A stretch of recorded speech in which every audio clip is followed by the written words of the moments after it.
The British man of letters Edmund Burke founded modern conservatism in the 18th century. Today, a British man of letters is redefining conservative for the 21st. With us today, Sir Roger Scruton. Scruton represents one of Britain's most significant conservative intellectuals. In the words of one observer, quote, England's most accomplished conservative since Edmund Burke, close quote. Knighted last year, Sir Roger holds undergraduate and doctoral degrees from Cambridge. He is the author of more than 50 books. Conservatism starts from a sentiment that all mature people can readily share, the sentiment that good things are easily destroyed, but not easily created. This is especially true of the good things that come to us as collective assets: peace, freedom, law, civility, public spirit, the security of property and family life, in all of which we depend on the cooperation of others, while having no means single-handedly to obtain it. In respect of such things, the work of destruction is quick, easy, and exhilarating. The work of creation, slow, laborious, and dull. That is one of the lessons of the 20th century. It is also one reason why conservatives suffer such a disadvantage when it comes to public opinion. Their position is true but boring, that of their opponents exciting but false. A conservative is someone who has found something to love and wants to retain it and to protect it from all the sources of decay. It is a philosophy of love. Conservatives are not reactionaries. As Burke said, we must reform in order to conserve, or in modern idiom, we must adapt. But we adapt to change in the name of continuity, in order to conserve what we are and what we have. Those who dismiss conservatism in the name of the universal ideals of the Enlightenment have a tendency to forget that governments are elected by a specific people in a specific place and must meet the people's needs, including the most important of their needs, which is the need to trust their neighbours. That is why, in all the post-war political debates in European countries, conservatives have emphasised the defence of the homeland, the maintenance of national borders, and the unity and integrity of the nation. Civil society can be killed from above, but it grows from below. It grows through the associative impulse of human beings, who create civil associations that are not purpose-driven enterprises, but places of freely sustained order. Politicians often try to press these associations into alien moulds, making them into instruments for external purposes that may be in conflict with their inner character. This is what happened to state schools when the socialists conscripted them to the pursuit of social equality. It is what happened to universities when governments demanded that they be expanded so as to offer a new rite of passage to the young, a time away from home and family, exposed to the relentless and mind-numbing jargon of the left liberal theocracy. It is what happened to all the little platoons of Hungary, Slovakia, and the Czech lands when the Communist Party made them into transmission gears for the socialist agenda. It's what is happening to many of our social habits under the jurisdiction of the European human rights machine, which condemns as discrimination our attempts to maintain our old social, marital, and sexual habits. The point was made at the outset by Burke and Hume. A political community is not a business partnership or a contractual deal. It is a historical settlement bound by custom, loyalty, and a sense of belonging, of a kind that finds its highest expression in a national culture. It depends upon neighbourliness and little platoons, as Burke called them, and upon the love between generations that only the family can properly provide. It is about our whole way of being as heirs to a great civilization and a many-layered bequest of laws, institutions, and high culture. To defend that way of being must be our first priority. and this defence cannot be properly conducted through politics alone. We need to uphold the secular law that has come down to us from the Romans and the Anglo-Saxons.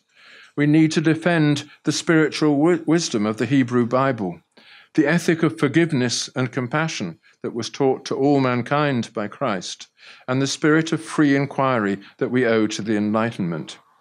We need to defend, in the face of a growing narcissism, the real and lasting sexual relations on which the future of society depends.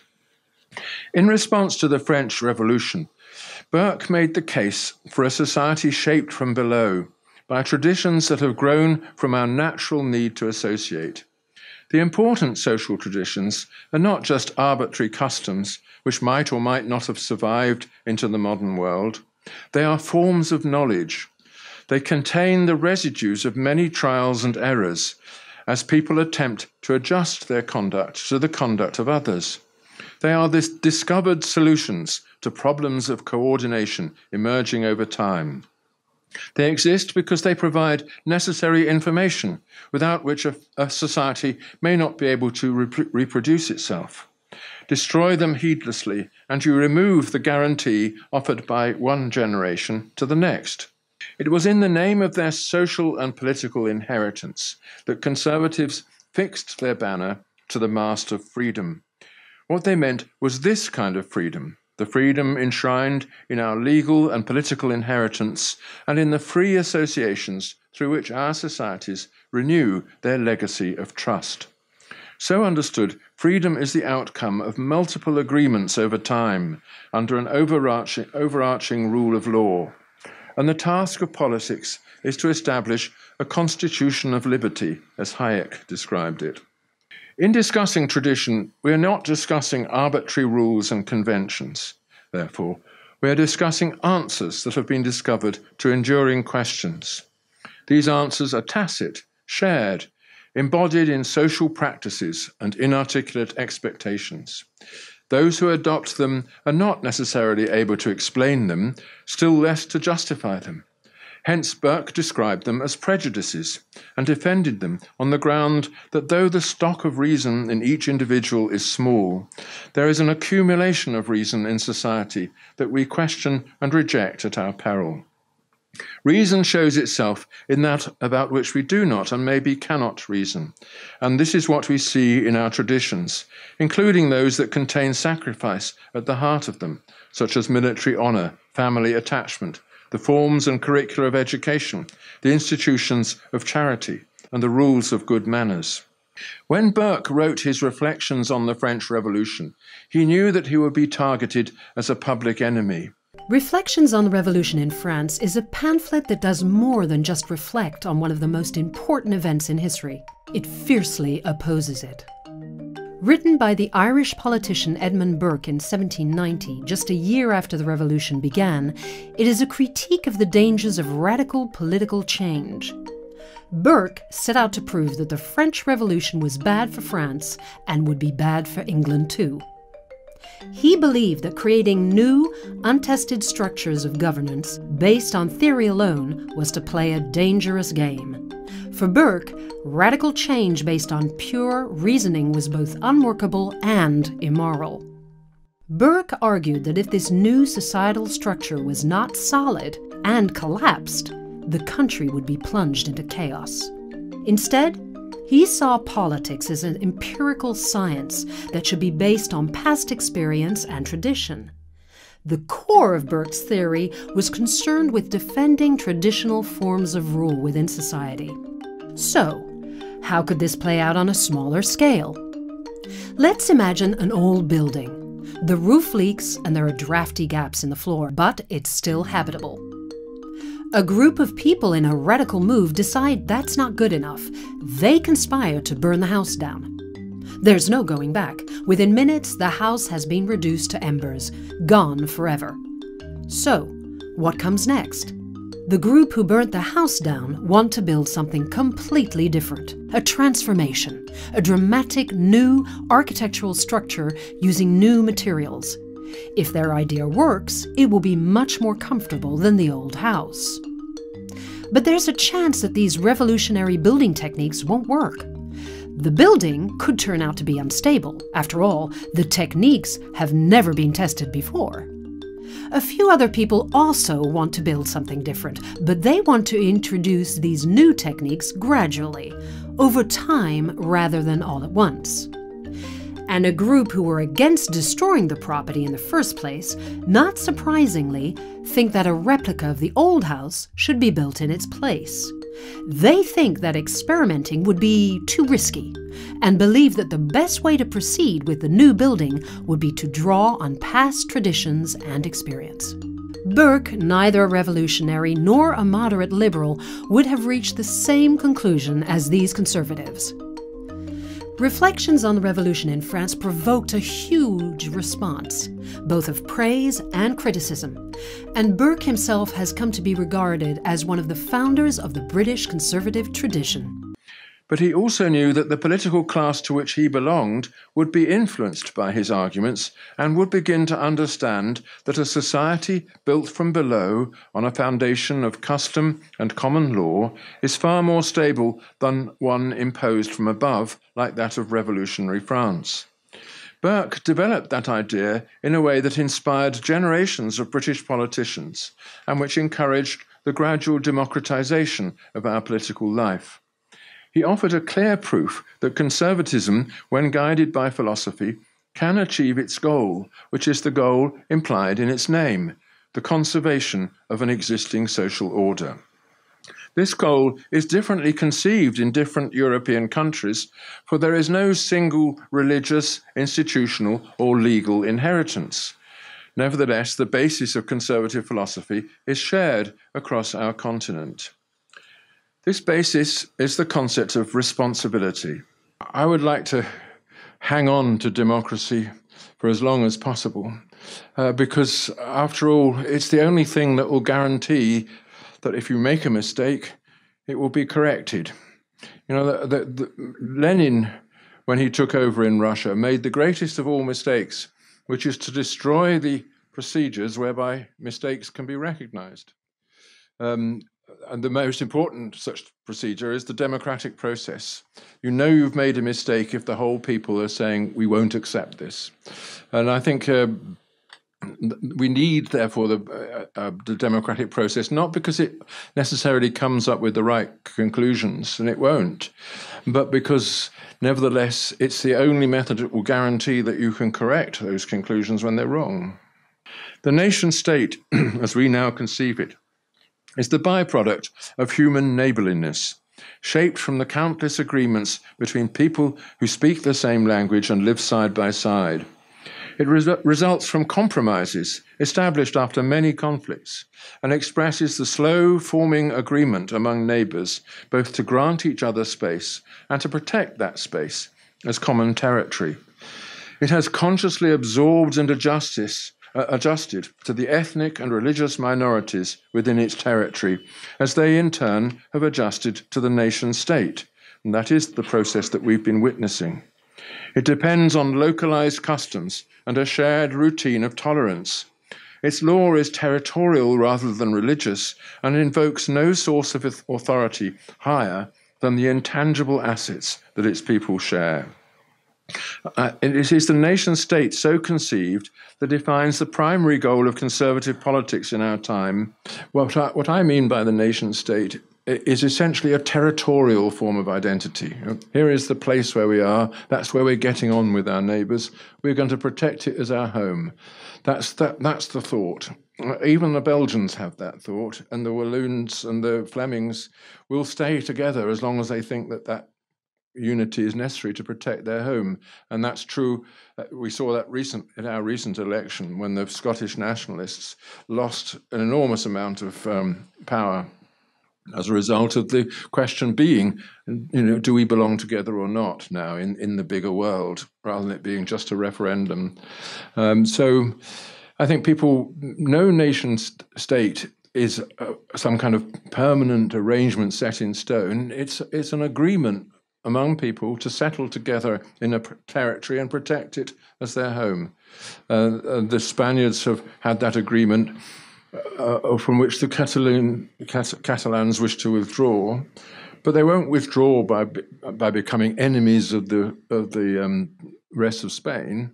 They will withdraw into some kind of federation, which has the appearance, nevertheless, of a nation state. We in Britain are a very good example of this. We could be counted as one nation or as four, and we never really worry about it.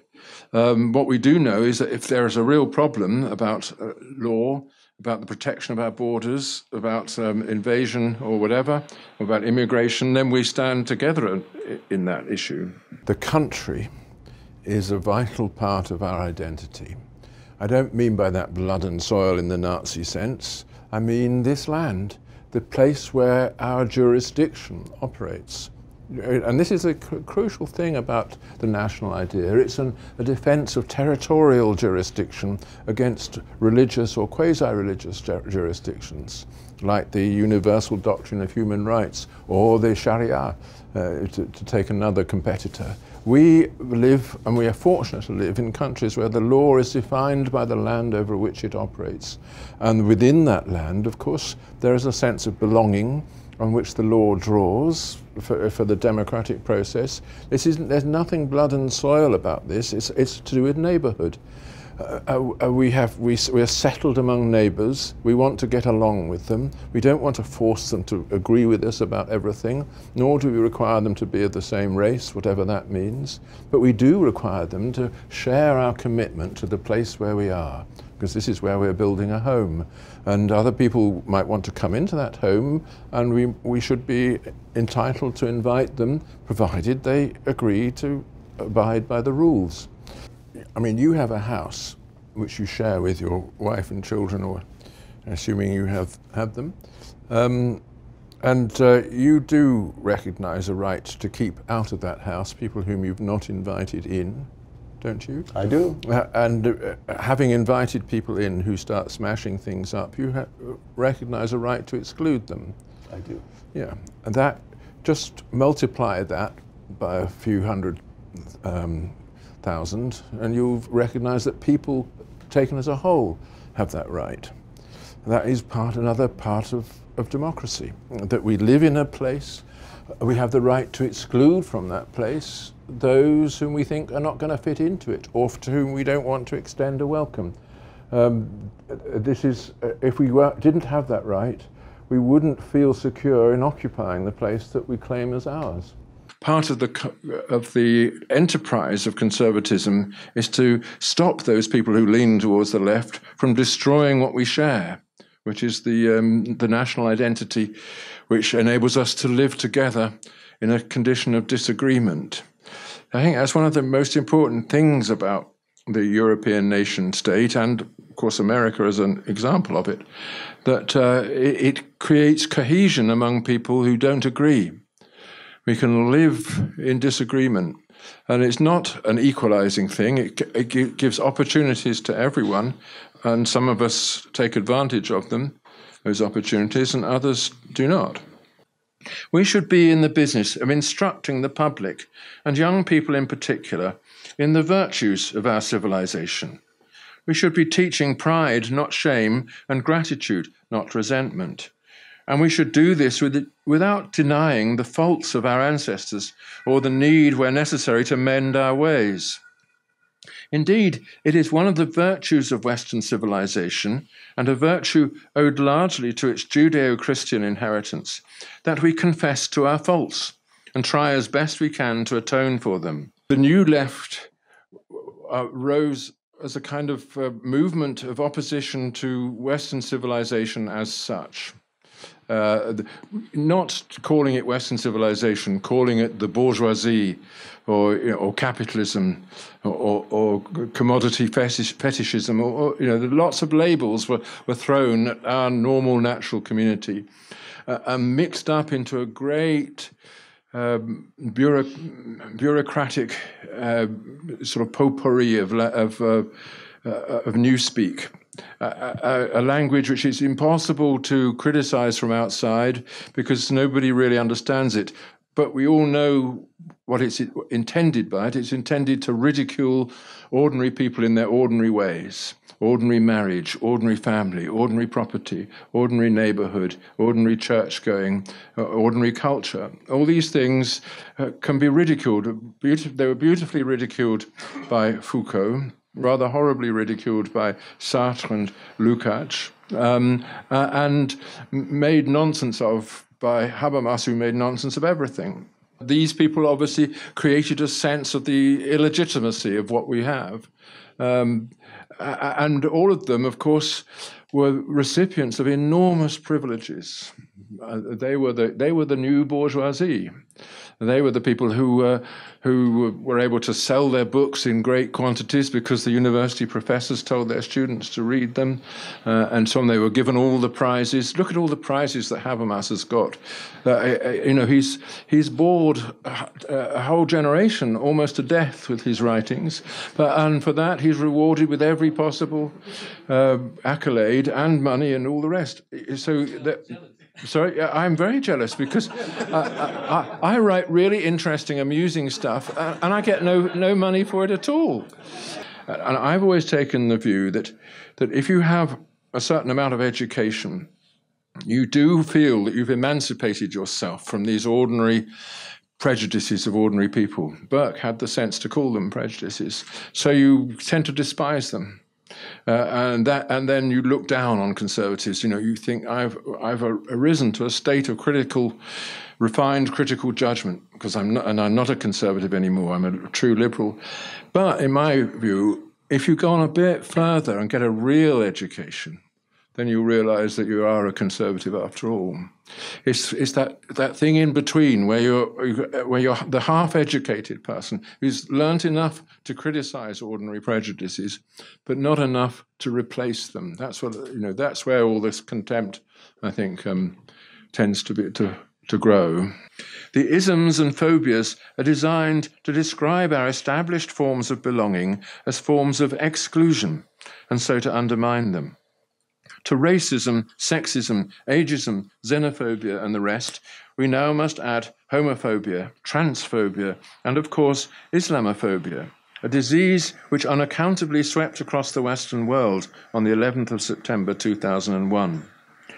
These words belong to a posture of relentless interrogation directed towards all that we have by way of a shared experience of belonging. The effect of this is not to amplify freedom, but to curtail it in new and radical ways. As people are silenced, shamed, or dismissed from employment for uttering thoughts that have been forbidden. This is what we are beginning to see as the censorship that begins in the universities spreads to the rest of civil society. The kind of accusations I was talking about, racism, homophobia, etc., they tend to be directed at the ordinary people who are trying to protect their little part of the inherited status quo, and that's what those were the people who voted for Trump. On the whole, they felt they'd been abused. Hillary Clinton summed them up as deplorables, people whom she wouldn't invite to a party in New York City, as opposed to all the others. And they have felt humiliated because people throw these labels at them simply for expressing their natural social instincts. It's tough being a conservative, no doubt about that, or speaking out, at least, as a conservative. And the simplest thing is to cultivate your garden and all the rest. But the fact is, if you look at recent elections, although the left have been gaining, not that much. The left in France was just pretty well destroyed at the last election, although Jeremy Corbyn has suddenly emerged as this great angelic figure, representative of the voice of the liberal middle class. It's we don't have no guarantee that it will last. If, however, it does last, it's usually because they've taken over and prevented the democratic process from expelling them. Every now and then, people have to be taught a lesson. And the best way of teaching them a lesson is to give them a left-wing government. And then for the next 20 years, they won't vote that way.